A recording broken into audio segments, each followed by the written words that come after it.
Financial information here. So let's go ahead and get started. So security is the way that we tell the system which users need what kind of access. So you can see here at the top that I am a super user. That means I can see everything that Skyward has to offer. You might be a super user, you may not be a super user. So if you're not, that means your security access has been restricted in some kind of way, meaning you may not see everything that I see. So security is necessary because it limits usage to people who don't need to see certain areas, people who aren't supposed to see certain areas. Maybe it's confidential, maybe it's personal student information. It is also a way of simplifying the system so that users can do what they need to do during the day and nothing extra. So I'm not seeing a whole bunch of things that I don't need to see for my own job. So, like where a student might need to see their assignments, teachers need to see all student assignments that they have, whereas a counselor would need to see all the students in their school's grades, whereas a principal might see also health records. So that's what we use security for, to limit users so that they get the access that they need and require for what their point of using the software is. So today we are going to start in the main menu. I'm at an entity right now. You don't necessarily have to be at an entity. You could be at the district as well. We're heading into the security module. And we're going to start in the security group list. So like many things in Skyward, certain features live within others. So we'll kind of break it down from here. But security group is the biggest external piece of this puzzle here. So I'm going to click on it. So what we see in my security group list is a bunch of different groups of people. And so that's what I want you to think about those groups as they are. They're people. So this is where we attach the certain users into their certain roles or groupings so that we can identify what kind of security they're going to be using. So today I'm going to use my student admin office staff as my example. So when I go and open up this record here, I'm on the group memberships tab of the general. And you can see here, these are all of the users that are a part of my student admin office staff. So security groups have the people in them, but they also contain the roles. Roles, they contain the security themselves. So the group brings together which roles and which people use those roles, and security roles further specify what access those people have. So I'm going to dive into this role here. So it's called the same thing in my database, student admin office staff. You notice I got some more tabs here. I could go backwards and see what security groups are using this role. I could see impersonation groups. So this means that student admin office staff, if I'm a part of this particular group that has this role attached, I'm able to impersonate a family member and see what they see in Skyward. So sometimes we use this as a troubleshooting tactic. Maybe a family goes in and they say, I can't see my students' GPAs. And then you go in and you say, oh, you have some kind of filter set, or, oh yeah, we need to turn that on so they can see it. You can see what they're seeing from their side. Report security is going to be which reports they are able to run. So reports are those PDF style documents that group different fields together. So it pulls a lot of information in. So I can see that the security group is able to run attendance letters and run the student information report. So that's another piece of that access. But the biggest piece of access lives within menu security here. So it's going to take just a second to load. So the first time you look at the screen, it looks a little bit chaotic because there's a lot going on here. But when we break it down, we're actually looking at something very, very similar to our main menu. So we see the portals running across the top here. So because this is an admin role for me, I'm in admin access. You can flip between these and you'll notice that the options down here are going to change or sometimes simplify. You can give access in more than one portal if you want to. So looking down the left-hand side here, these are all the modules that we have. So they're going to be exactly the same as what we're seeing in our main menu here. You'll notice as you click into one, so like if I click into student, for example, the options will change to reflect the options that live within this module. I like to think of this particular left-hand side as the biggest picture. It is kind of the master list of the information that you're giving them. So you can see we have read, update, create, delete, mass update, mass create, mass delete. You can see there's some of these boxes have little dashes. That means some access has been given in these areas, but not all, and none in mass delete because that box is empty. So you can see here, student list has read, update, and create checked, which contributes to the read, update, and create dashes that we're seeing in these boxes here. Now you'll notice here is our features, just set up just like our menu. We see codes, and then we scroll down, we see settings and utilities. If I click the topmost box, it's going to check everything in this list. So let's say my student admin office staff, they need all of this access. If I check it, you're going to see all of these boxes are checked. You're going to notice when I click update here, I don't just get the update boxes checked, I also get the read. That's because if I'm giving update access, my user also needs to be able to read and see what they're doing in order to actually update information. So if I come all the way over and I click mass delete, you'll notice all the checkboxes check. If I were to get rid of the read option, now I have no access again. I'm gonna hit cancel so it resets for me. It's thinking real hard today. So if I go back into student, you'll notice I can expand and dive further in. So if you're familiar with the student profile, these are all the tabs that are in that student profile. Now, when you're looking into these particular tabs, so if I were to open up another screen and look at my student profiles, so if I go to student profile, this is going to be the easiest way to know exactly what kind of access you're giving.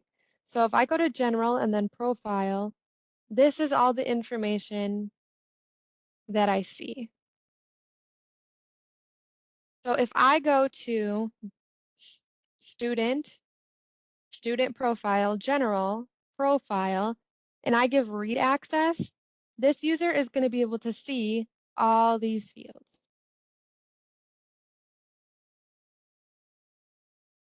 If I give them update access, it means that they can modify one of the fields in here. So maybe I'm a secretary, I need to go in, I need to change the native language, for some reason it's wrong, I would have the opportunity to go in and update that information. Information would be creating a new record entirely. There's not a great option for this on this screen, but you could change something completely or add it something brand new record. Deleting would give the permission to remove a record, mass create, or mass update, create, and delete. Those are going to be options that affect multiple records at a given time. So maybe I could mass update all of the students' home languages so that they're all English because I know that's how they're supposed to go, something like that. Or maybe I can mass add attendance for a group of students who are going on a field trip, something like that. The best thing I can say about security, because there are so many checkboxes and they do different things, is to play around with it a little bit. So start giving as small access as you can, and then as you learn more about the system, as maybe the job evolves, as maybe someone's role changes and things need to get updated, I would recommend starting small, growing bigger as they need more security. So that is menu security. So to kind of reiterate what we've done so far, I told you I like pictures, so here's going to be my first one. Make it as big as I can. So we talked about security groups, security roles, and then we just talked over the menu security, all the checkboxes.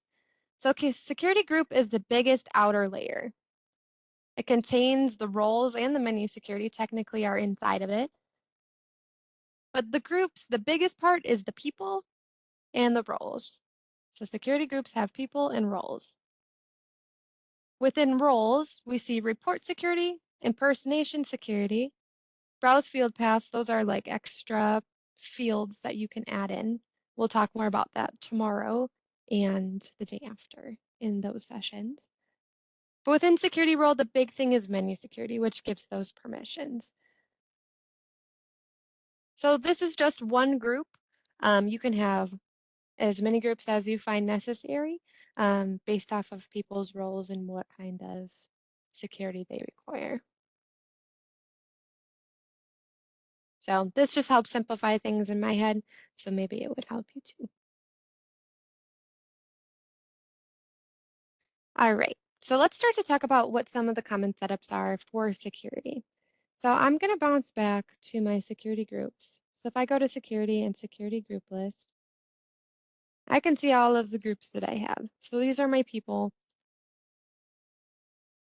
So we have two big options that are used by our Skyward customers, and a lot of it is dependent on the size of the school. Um, the first one I'm going to talk about is what we call a one-to-one. So you have a group, and the group has one role inside of it. That's what I have set up in my database right now. So you'll notice that my security group is called Student Admin Office Staff.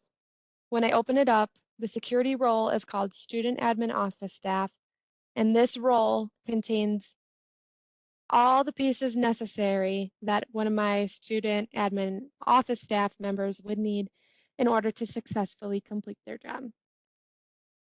So we call it a one-to-one because your security group is directly reflected on your security role. That group of people has everything that they need in the role. So hope you're ready for my next picture here. So it looks kind of something like this. So exactly what we're seeing in my database. So the principal security group has a principal security role that contains all the permissions a principal would need. So students have student access role, teachers would have a teacher access role, and the registrar would have a registrar's role.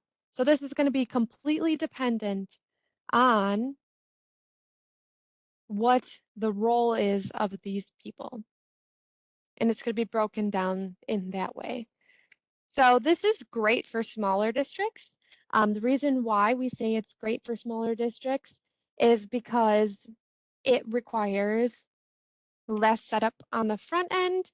The setup initially is faster because you can just go through and say, oh, my principals need each of these things, and you create those roles in those groups so that they match. The reason why some districts elect to go a different route or bigger districts choose to go a different way is because this is more consuming to update. So let's say we added a new attendance feature into the database. So Skyward is always evolving, always changing. We added a new attendance option. Now, the principals need to see that option, the teachers need to see it, and let's say the registrars also need to see it. So now I have to go in here into each one of these roles and make the update in every single one. And I have to remember which roles have attendance access and then go in and try and add all that security. So it's a little bit more to keep track of in your head because it is grouped by role in what users actually do during the day. But it is very clear also. So I know that the teacher security group uses the teacher role. That's easy for me to understand when I look at it and easy for me to grasp. And so that's what I have in my database here. It's a great way to do it, especially if you're a smaller school. So we see my family access has all my family's members in it. So these are my guardians. My security role is called family access.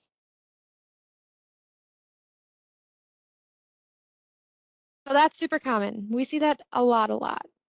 Districts like it for all the reasons that I mentioned before. It's easy to understand. Um, the initial setup is really fast. It's very clear. The next option that we see a lot of districts use is I like to call it a one-to-many, or one group has several roles in it. So we see this with larger districts because it is very easy to maintain. We also see it with larger districts because they might have a lot of groups and a lot of roles and a lot of people who are doing different things. Instead of needing to re-click boxes, we can just attach roles to it. So the way that that looks is we create the groups like we do here. So we call them, family access, principals, nurses. We name them all the same thing by groups of people. But what's different is the security role list isn't necessarily going to be grouped by role. It's going to be something similar to student profile, read only. So this is going to be describing the access that is given. So this is student profile, read only. So I'm going to save it here. I'm going to go to my menu security. That's going to load for me. I'm going to head into the student module. So here's my student profile. I'm going to check this box because I want complete read-only access to the entirety of the student profile. And I'm going to hit save. So now my role, instead of being determined by the group of people, it's going to be labeled by the access that's given. So now when I go to my security group list, I can run down this list here and say, oh, my attendance clerk, they are going to need student profile read-only access because they don't need to update anything. They just need to be able to read it. So I'm going to find student profile read-only, and I can add that access to them. So now they have student profile read-only. I can go back to my group list. Skyward admin office staff, they need read-only. So I can then go in and add it here. So because all these people need this same access, instead of me having to go into each group and click the same thing over and over again, now my role is labeled and set up by what permissions they get. So I take this one role and I can assign it to multiple groups. So with this, it does take a little bit more time to set up just because I can have a lot of security roles. So I could have student profile, I could have student module, family information, attendance information. And then with each of those different modules, I could have read-only access, update access, delete access, or low access, middle access, high-level access, something like that. So these roles are going to be attached to the groups based off of what they need. This is more time consuming to set up, like we mentioned. Um, the reason why a lot of large districts really like it is because it is easier to maintain. So I know that maybe there's an update to the student profile, there's a new option that's been added. Now all I have to do is find student profile, open it up, go to my menu security,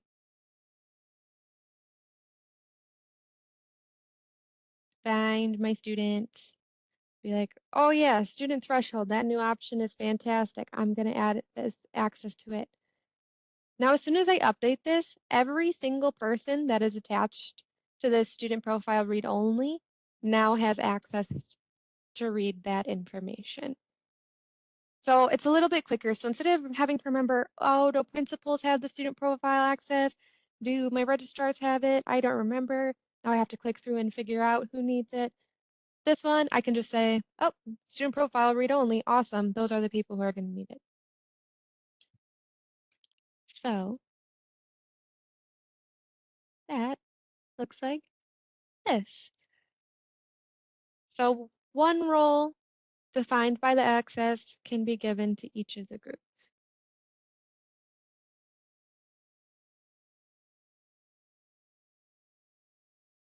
And sometimes we see combinations of this as well. So sometimes they're defined by groups of people. Sometimes it's a mix where multiple roles are given out to different people. Really, it's just figuring out what's going to work the best for you, what's going to make the most sense for you, how many modifications during the year do you typically make, what kind of time do you have to add these things on the front end. Um, we do have imports out there that we have created about security roles that can help get started that we give a lot of districts as well. So that is what I have. So we learned about groups, we learned about roles, and we learned about the two different methodologies that most districts use. So security groups are the people. Within the groups, we see the roles for which give report security, impersonation security, and then any security in the system. The two different kinds of methodology are one-to-one, where the group describes the people and the role describes those same people, and the roles are based on what this group would need for their day-to-day duties. And the second big methodology is where the roles are defined by what access they give, and then they are given to the security groups that use this particular role. So I know security is a pretty big module. It's something that we use on a daily basis, and it's something that's constantly being updated.